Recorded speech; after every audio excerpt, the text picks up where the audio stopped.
What most impresses you about his body of work? Well, listen, you know, in my lifetime, I always look to what I really admire most about athletes, and those are the athletes who can play under pressure. I mean, you win 18 majors, and I know they were teasing about it, how many times he came second, but it's really remarkable what he accomplished in his career, and more importantly, how he affected and touched so many lives. And I remember Mike Weir was one of the greatest Canadians that ever lived, and he won the Masters, one of the first left-handed golfers, or the first left-handed golfer. And one of the great stories was he showed a handwritten letter he had written to Mr. Nicklaus that everybody told me that left-handed golfers can't play and you should be a right-handed golfer. And he took the time to handwrite him back a note saying, if you think you're a good player left-handed, stay left-handed.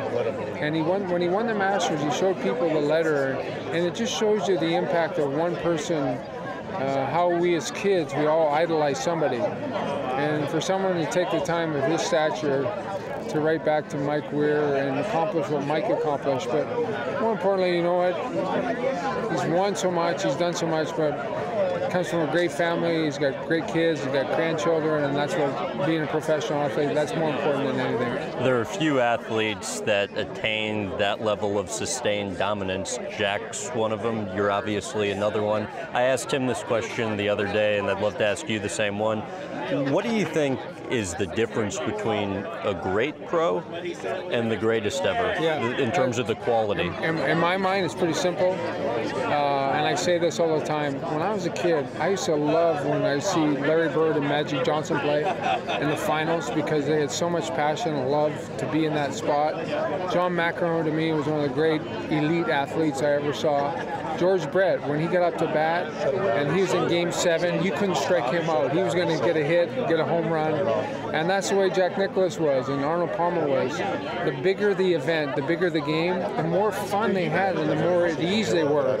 And I tell people this without trying to sound egotistical. When I played in Game 7s in the Stanley Cup Finals, I was so at ease and I was so relaxed because that's where I wanted to be and that's where I was most comfortable. And I think the greatest athletes of all time, that's what they do. They get into the biggest domain and they're very, very comfortable. So what are you most excited about in terms of the grand reopening? Oh, just a chance, an opportunity. First of all, I get to see the course because I know Mr. Nicklaus takes great pride in making sure everything's precise.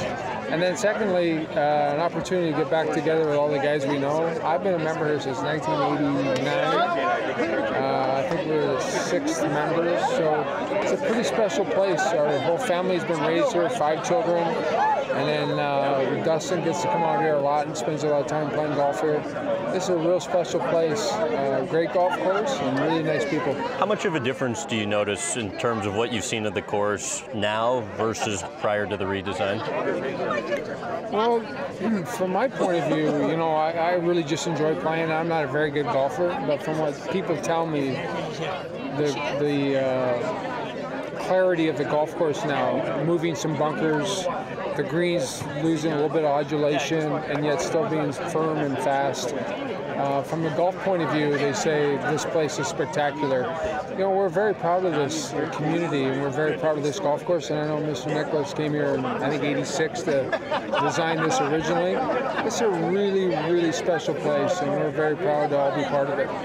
Jack Nicklaus, what has most impressed you about his body of work over his career? Well, you know, he's the old school guy. Him and Arnold, I have such respect for them and what they've been able to do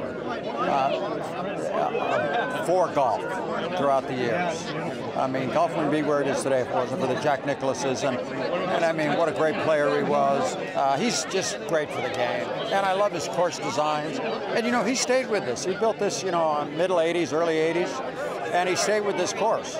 You know, all the improvements he oversaw and everything. So, you know, it's great. We have a Jack Nicklaus course, and he's still here. So what are you most excited for about the opening of this course? That our course is back. It's been down almost a year now.